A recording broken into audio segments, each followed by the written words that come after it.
table for you. Everything is on the table. The book is on the table. Table, table. The dog is on the table. Table, table.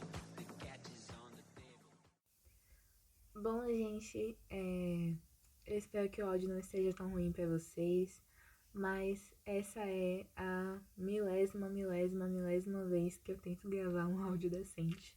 Então, essa vez será definitiva. Bom, Simple Present Tense. O que é o Simple Present Tense? O Simple Present Tense é um tempo verbal importantíssimo, pois nos auxilia a falar de rotinas e fatos do nosso dia a dia. Ele é formado pelo verbo auxiliar do e sua variação does, que aprenderemos um pouco mais pra frente. Eu trouxe 2 exemplos para vocês. Bom, exemplo 1. She brushes her teeth 3 times a day. Ela escova os dentes 3 vezes por semana. Uma rotina. I like horror movies. Eu gosto de filmes de terror. Aqui o sujeito mostra um detalhe sobre a sua personalidade. Uma verdade. Bom, algumas expressões que usamos com frequência no Simple Present Tense são sometimes, às vezes, never, nunca, always, sempre, every day, todos os dias, every weekend, todo final de semana, every year, todo mês, todo ano, né? Each month, a cada mês, e etc. São expressões de tempo. Bom, diferentemente do que aprendemos no tempo presente do verbo to be, nesse tempo verbal que estamos aprendendo agora, I, you, we e they se utilizam das mesmas regras e estruturas verbais. Para isso, eu trouxe 3 exemplos nas 3 formas: afirmativa, interrogativa e negativa. Primeiro, I work at a shopping mall. Percebam que quando eu digo I work at the shopping mall, eu não utilizei do, ou seja, não utilizamos do na forma afirmativa. Interrogativa. Do we never play? Trocamos a posição e colocamos do na frente. Do we never play?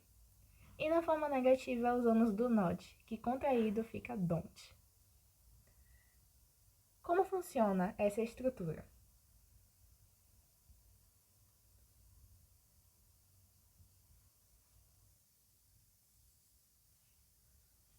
Bem, eu utilizei a mesma sentença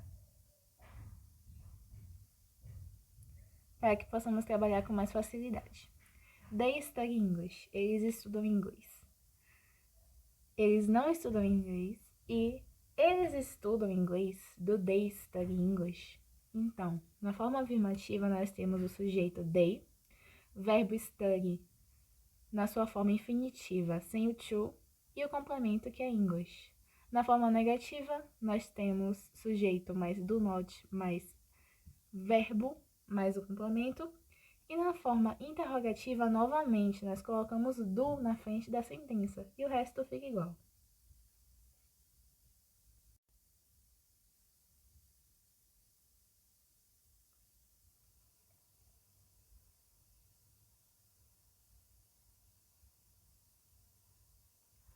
Bom, é agora mais ou menos que começam os nossos problemas, mas eu vim para descomplicá-los.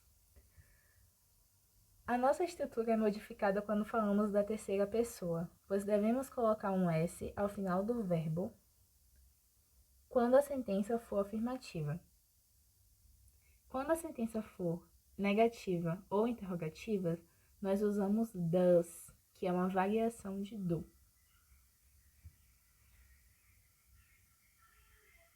Ou seja, quando for negativo ou interrogativo, por favor, gente, não coloquem S no final do verbo, só na forma afirmativa. Quando tem does, não coloca S. Does é colocado com negativo e interrogativo. Nossos exemplos são: She likes soap operas. Ela gosta de novela. She does not like soap operas. Ela não gosta de novelas. E does she like soap operas? Ela gosta de novelas?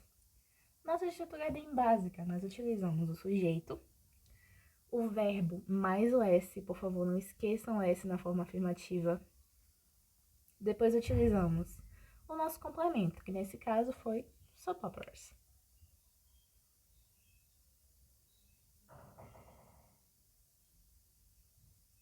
Quando nós falamos da forma negativa, nós utilizamos também o sujeito, mas aí já usamos does. Does not.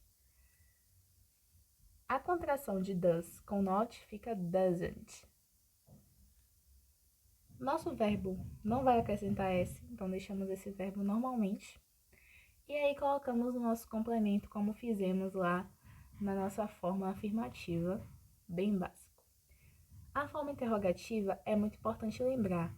Sempre colocamos o does na frente, da mesma forma que fazemos no nosso exemplo anterior, né? Com we, com they, nós colocamos o do na frente. Nesse caso aqui, com he, she e it, nós colocamos does. Então, temos does mais sujeito, mais verbo sem S, né? Na forma infinitiva sem o to e sem S no final, mais o nosso complemento.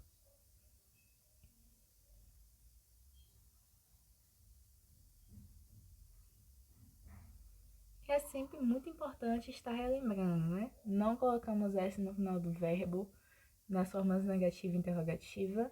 E nessas formas nós utilizamos does e não do.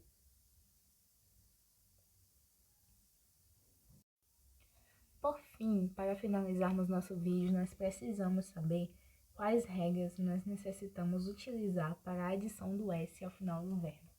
Bom, se esse verbo for terminado com Z, CH, SH, X, O e SS, nós adicionamos ES ao final. Buzzes, scratches, finishes e crosses, que significam zumbi, arranhar, finalizar e atravessar. Quando esse verbo é terminado com Y e antes desse Y nós temos uma consoante, nós cortamos o Y e colocamos IS. Try fica tries e cry fica cries.